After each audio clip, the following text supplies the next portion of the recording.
ओम नमो भगवते वासुदेवाय। दोस्तों खुश रहिए, मस्त रहिए।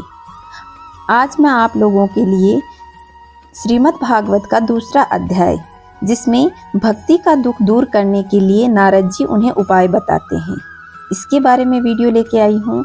तो चलिए दोस्तों शुरू करते हैं और जानते हैं कि भागवत में आगे क्या बताया हुआ है। नारद जी ने कहा, बाले तुम व्यर्थ में ही अपने को क्यों खेद में डाल रही हो? अरे तुम इतनी चिंतातुर क्यों हो रही हो? भगवान श्री कृष्ण के चरण कमलों का चिंतन करो। उनकी कृपा से तुम्हारे सारे दुख दूर हो जाएंगे। जिन्होंने कौरवों के अत्याचार से द्रौपदी की रक्षा की थी और गोप सुंदरियों को सनाथ किया था, वे श्री कृष्ण कहीं चले थोड़ी ही गए हैं। फिर तुम तो भक्ति हो और सदा उन्हें प्राणों से प्यारी हो। तुम्हारे बुलाने पर तो भगवान नीचों के घर में भी चले जाते हैं। सत्य, त्रेता और द्वापर, इन तीनों युगों में ज्ञान और वैराग्य मुक्ति के साधन थे, किंतु कलयुग में तो केवल भक्ति ही मोक्ष की प्राप्ति कराने वाली है। यह सोचकर ही श्री हरि ने अपने सत स्वरूप से तुम्हें रचा है। तुम साक्षात श्री कृष्णचंद्र की प्रिया और परम सुंदरी हो। एक बार जब तुमने हाथ जोड़कर पूछा था कि मैं क्या करूं, तब भगवान ने तुम्हें यही आज्ञा दी थी कि तुम मेरे भक्तों का पोषण करो। तुमने भगवान की आज्ञा स्वीकार कर ली और इससे तुम पर श्री हरि बहुत प्रसन्न हुए और तुम्हारी सेवा करने के लिए मुक्ति को तुम्हें दासी के रूप में दे दिया और इन ज्ञान और वैराग्य को पुत्रों के रूप में दे दिया। तुम अपने साक्षात स्वरूप में वैकुंठ धाम में भक्तों का पोषण करती हो। भूलोक में तो तुमने उनकी पुष्टि के लिए केवल छाया रूप धारण कर रखा है। तब तुम मुक्ति, ज्ञान और वैराग्य के साथ पृथ्वी तल पर आई थी और सतयुग से द्वापर पर्यंत बड़े आनंद से रही। कलयुग में तुम्हारी दासी मुक्ति पाखंड रूपी रोग से पीड़ित होकर क्षीण होने लगी, इसलिए वह तो तुरंत ही तुम्हारी आज्ञा से वैकुंठ लोक को चली गई। इस लोक में तो तुम्हारे स्मरण करने से ही वह आती है और फिर वैकुंठ को चली जाती है, किंतु इन ज्ञान और वैराग्य को तुमने पुत्र मानकर अपने पास ही छोड़ लिया है। फिर भी कलयुग में इनकी उपेक्षा होने के कारण तुम्हारे ये पुत्र उत्साहहीन और वृद्ध हो गए हैं। फिर भी तुम चिंता न करो, मैं इनके नव जीवन का उपाय सोचता हूँ। हे सुमुखी, कली के समान कोई भी युग नहीं है। इस युग में तो तुम्हें घर घर में प्रत्येक पुरुष के हृदय में स्थापित कर दूंगा। देखो, अन्य सब धर्मों को दबाकर और भक्ति विषयक महोत्सवों को आगे रखकर यदि मैंने लोक में तुम्हारा प्रचार न किया तो मैं श्री हरि का दास नहीं। इस कलयुग में जो जीव तुमसे युक्त होंगे वे पापी होने पर भी बेखटके भगवान श्री कृष्ण के अभय धाम को प्राप्त होंगे, जिनके हृदय में निरंतर प्रेम रूपी भक्ति निवास करती है। वे शुद्ध अंतःकरण से पुरुष स्वप्न में भी यमराज को नहीं देख सकते। जिनके हृदय में भक्ति महारानी निवास करती है, वे प्रेत, पिशाच, राक्षस या दैत्य आदि स्पर्श करने में भी समर्थ नहीं हो सकते। भगवान तप, वेदाध्ययन, ज्ञान और कर्म आदि किसी भी साधन के वश में नहीं किए जा सकते। वे केवल भक्ति से ही वशीभूत होते हैं। इसमें श्री गोपी जन प्रमाण हैं। मनुष्यों का सहस्त्रों जन्म के पुण्य प्रताप से भक्ति में अनुराग होता है। कलयुग में तो केवल भक्ति और केवल भक्ति ही सार है। भक्ति से तो साक्षात श्री कृष्णचंद्र सामने उपस्थित हो जाते हैं। जो लोग भक्ति से द्रोह करते हैं वे तीनों लोकों में दुख ही दुख पाते हैं। पूर्व काल में भक्ति का तिरस्कार करने वाले दुर्वासा ऋषि को बड़ा कष्ट उठाना पड़ा था। सब व्रत, तीर्थ, योग, यज्ञ और ज्ञान चर्चा आदि बहुत से साधनों की कोई आवश्यकता नहीं, एकमात्र भक्ति ही मुक्ति देने वाली होती है। सूत जी कहते हैं, इस प्रकार नारद जी के निर्णय किए हुए अपने महात्म्य को सुनकर भक्ति के सारे अंग पुष्ट हो गए और वे उनसे कहने लगी। भक्ति ने कहा, नारद जी आप धन्य हैं, आपकी मुझ पर निश्चल प्रीति है। मैं सदा आपके हृदय में रहूंगी, कभी भी आपको छोड़कर कहीं नहीं जाऊंगी। साधो, आप बड़े दयालु हैं। आपने क्षण भर में मेरा सारा दुख दूर कर दिया है, किंतु अभी मेरे पुत्रों में चेतना नहीं आई है। आप इन्हें शीघ्र ही सचेत कर दीजिए और इन्हें जगा दीजिए। सूत जी कहते हैं, भक्ति के वचन सुनकर नारद जी को बड़ी करुणा आई और वे उन्हें हाथ से हिला डुलाकर जगाने लगे। फिर उन्होंने उनके कान के पास मुंह ले जाकर जोर से कहा, ओ ज्ञान, जग जा, जल्दी जग जा। ओ वैराग्य, जल्दी जग पड़ो। फिर उन्होंने वेद ध्वनि, वेदांतों से और बार बार गीता पाठ करके भी उन्हें जगाना चाहा। इससे भी जैसे तैसे बहुत जोर लगाकर वे उठे, किंतु आलस्य के कारण वे दोनों जम्भाई लेते रहे। नेत्र उघाड़कर देख भी नहीं पाए। उनके बाल बगुलों की तरह सफेद हो गए और उनके अंग प्राय सूखे काठ के समान निस्तेज और कठोर हो गए। इस प्रकार भूख प्यास के मारे अत्यंत दुर्बल होने के कारण उन्हें फिर सोता देखकर नारद जी को बड़ी चिंता हुई और वे सोचने लगे कि अब मुझे क्या करना चाहिए। इनकी यह नींद और इनसे भी बढ़कर इनकी वृद्धावस्था, ये कैसे दूर की जाए। शौनक जी इस प्रकार चिंता करते हुए वे भगवान का स्मरण करने लगे। उसी समय एक आकाशवाणी हुई, मुने, तुम खेद मत करो, तुम्हारे यह जो कार्य है निस्संदेह ही सफल हो जाएगा। देवर्षि, इसके लिए तुम एक सत्कर्म करो, वह कर्म तुम्हें संत शिरोमणि महानुभाव बताएंगे। उस सत्कर्म का अनुष्ठान करते ही क्षण भर में उनकी नींद और वृद्धावस्था चली जाएगी और सर्वत्र भक्ति का प्रसार होगा। यह आकाशवाणी वहां सभी ने साफ साफ सुनी थी। इसके बाद नारद जी को बड़ा विस्मय हुआ और वे कहने लगे कि मुझे तो इसका कोई आशय समझ नहीं आया। नारद जी बोले कि इस आकाशवाणी ने गुप्त रूप में ही बात कही है। यह नहीं बताया कि कौन सा साधन किया जाए जिससे यह कार्य सिद्ध हो। वे संत न जाने कहाँ मिलेंगे और किस प्रकार उस साधन को बताया जाएगा। जब आकाशवाणी ने जो कुछ कहा उसके अनुसार मुझे क्या करना चाहिए। सूत जी कहते हैं, शौनक जी, तब ज्ञान वैराग्य दोनों को वहीं छोड़कर नारद मुनि वहां से चल पड़े और प्रत्येक तीर्थ में जा जाकर मार्ग में मिलने वाले मुनीश्वरों से वह साधन पूछने लगे। उनकी उस बात को सुनते तो सब थे, किंतु उसके विषय में कोई कुछ निश्चित उत्तर न दे पाता। किन्होंने उसे ऐसा दे बताया, कोई बोले कि इसका ठीक ठीक पता लगाना भी कठिन है। कोई सुनकर चुप रह गया तो कोई तो अपनी अवज्ञा होने के भय से बात को टाल मटोल करके खिसक गया। त्रिलोकी में महान आश्चर्यजनक हाहाकार मच गया।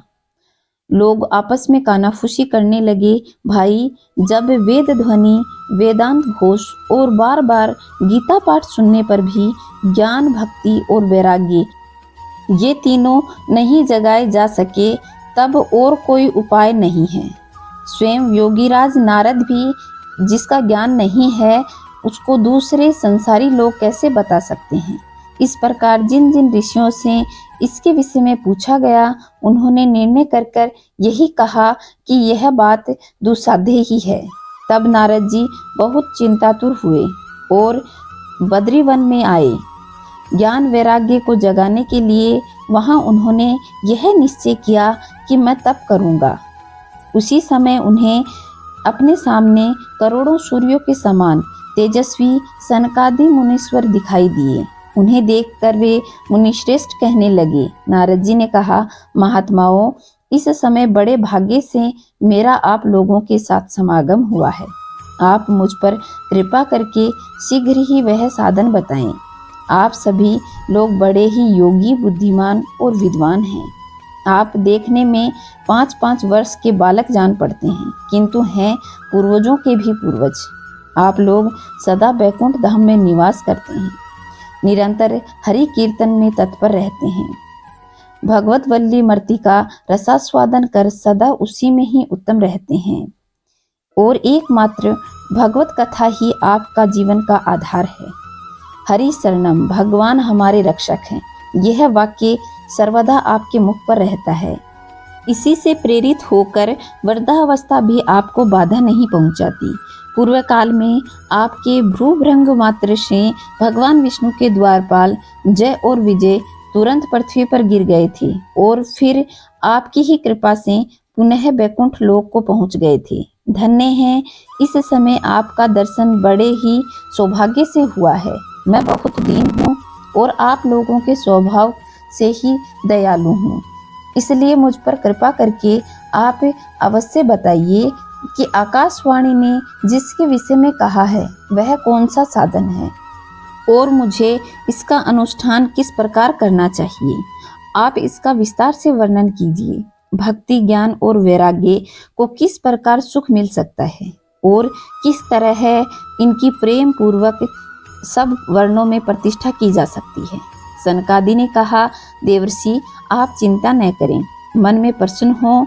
उनके उद्धार का एक सरल उपाय पहले से ही विद्यमान है। नारद जी, आप धन्य हैं, आप विरक्ति में शिरोमणि हैं, श्री कृष्णदास के शाश्वत पथ प्रदर्शक और भक्ति योग के भास्कर हैं। आप भक्ति के लिए जो उद्योग कर रहे हैं, यह आपके लिए कोई आश्चर्य की बात नहीं समझनी चाहिए। भगवान के भक्त के लिए भक्ति सम्यक स्थापना सदा उचित ही है। ऋषियों ने संसार में अनेक मार्ग प्रकट किए हैं, किंतु वे सभी कष्ट साध्य हैं और परिणाम में प्राय स्वर्ग की प्राप्ति कराने वाले हैं। अभी तक भगवान की प्राप्ति कराने का मार्ग तो गुप्त ही रहा है। इसका उपदेश कराने वाले पुरुष प्राय भाग्य से ही मिलते हैं। आपको आकाशवाणी ने जिस सत्कर्म का संकेत किया है उसे हम बताते हैं। आप प्रसन्न और समाहित होकर सुनिए। नारद जी, द्रव्य यज्ञ, तपो यज्ञ, योग यज्ञ और स्वाध्याय रूप ज्ञान यज्ञ, ये सब तो स्वर्ग आदि की प्राप्ति कराने वाले कर्म की ही ओर संकेत करते हैं। पंडितों ने ज्ञान यज्ञ को सत्कर्म, मुक्तिदायक कर्म का सूचक माना है, किंतु वह श्रीमद् भागवत का पारायण है जिसका गान सुखदेव मुनि ने किया। उसके शब्द सुनने से ही भक्ति, ज्ञान और वैराग्य को बड़ा बल मिलेगा। इससे ज्ञान वैराग्य का कष्ट मिट जाएगा और भक्ति को आनंद मिलेगा। सिंह की गर्जना सुनकर जैसे भेड़िया भाग जाता है, उसी प्रकार श्रीमद् भागवत की ध्वनि से कलयुग में सारे दोष नष्ट हो जाते हैं और प्रेम रस से प्रवाहित करने वाली भक्ति, ज्ञान और वैराग्य को साथ लेकर प्रत्येक घर और व्यक्ति के हृदय में क्रीड़ा करेगी। नारद जी ने कहा, मैंने वेद वेदांत ध्वनि और गीता पाठ करके बहुत जगाया, किंतु फिर भी भक्ति, ज्ञान और वैराग्य ये तीनों नहीं जगे। ऐसी स्थिति में श्रीमद् भागवत सुनने से वे कैसे जाग जाएंगे? क्योंकि उस कथा के प्रत्येक श्लोक और प्रत्येक पद में भी वेदों का ही सारांश है। आप लोग शरणागत वत्सल हैं तथा आपका दर्शन कभी व्यर्थ नहीं होता, इसलिए मेरा यह संदेह दूर कीजिए, इस कार्य में विलंब न कीजिए। सनकादि ने कहा, श्रीमद् भागवत कथा वेद और उपनिषदों के सार से बनी है, इसलिए उनसे अलग उनकी फल रूपा होने के कारण वह बड़ी उत्तम जान पड़ती है। जिस प्रकार से रस वृक्ष की जड़ से लेकर शाखा पर्यंत रहता है, किंतु इस स्थिति में उसका आस्वादन नहीं किया जा सकता, वही जब अलग होकर फल के रूप में आ जाता है, तब संसार के सभी प्रिय उसे खाने लगते हैं और उन्हें अच्छा लगता है। दूध में घी रहता है, किंतु उस समय उसका अलग स्वाद नहीं मिलता, लेकिन जब वह अलग हो जाता है तब देवताओं के लिए भी स्वादवर्धक हो जाता है। खांड ईख के और छोर के बीच में व्याप्त होती है, किंतु अलग होने पर कुछ और ही मिठास आ जाता है। ऐसा ही यह भागवत की कथा है। यह भगवत पुराण वेदों के समान है। श्री व्यास जी ने इसे भक्ति, ज्ञान और वैराग्य की स्थापना के लिए प्रकाशित किया है। पूर्व काल में जिस समय वेद वेदांतर पारगामी और गीता की रचना करने वाले भगवान व्यास जी खिन्न होकर अज्ञान समुद्र में गोते खा रहे थे, उस समय आपने ही 4 श्लोकों में इसका उपदेश दिया था। उसे सुनते ही उनकी सारी चिंता दूर हो गई। फिर इसमें आपको आश्चर्य क्यों हो रहा है? जो आप हमसे प्रश्न कर रहे हैं, आपको उन्हें शोक और दुख का विनाश करने वाली श्रीमद् भागवत पुराण ही सुनानी चाहिए। नारद जी ने कहा, महानुभावों, आपका दर्शन जीव के संपूर्ण लोगों को तत्काल नष्ट कर देता है और जो संसार दुख रूप दानव से तपे हुए हैं, उन पर शीघ्र ही शांति की वर्षा करता है। आप निरंतर शेष जी के सहस्त्रों मुखों से गाए हुए भगवत कथा अमृत ही पान करते रहते हैं। मैं प्रेम लक्षणा भक्ति का प्रकाश करने के उद्देश्य से आपकी शरण लेता हूँ। जब अनेकों जन्मों के संचित पुण्य का उदय होने से मनुष्य को सत्संग मिलता है, तब वह उनके अज्ञान जनित मोह और मद रूप अंधकार का नाश करके विवेक उदय होता है। तो दोस्तों, यह था भक्ति के कष्ट का निवारण करने के लिए सनकादि ऋषि से श्री नारायण जी के द्वारा पूछा गया उपाय। आशा करती हूँ आप लोगों को यह वीडियो पसंद आया होगा। आगे के अध्याय में हम भक्ति के कष्ट का निवारण किस तरीके से करेंगे और क्या उपाय है, वो हम अगले वीडियो में जानेंगे। तब तक खुश रहिए, मस्त रहिए, अपने चारों तरफ स्वच्छता बनाए रखिए और चैनल पे पहली बार आए हैं तो चैनल को सब्सक्राइब कर लें और पास के बेल आइकन को दबा करके आप आने वाले वीडियो का नोटिफिकेशन सबसे पहले प्राप्त कर सकते हैं। कमेंट में जय श्री नारायण अवश्य लिखिएगा। जय श्री नारायण दोस्तों।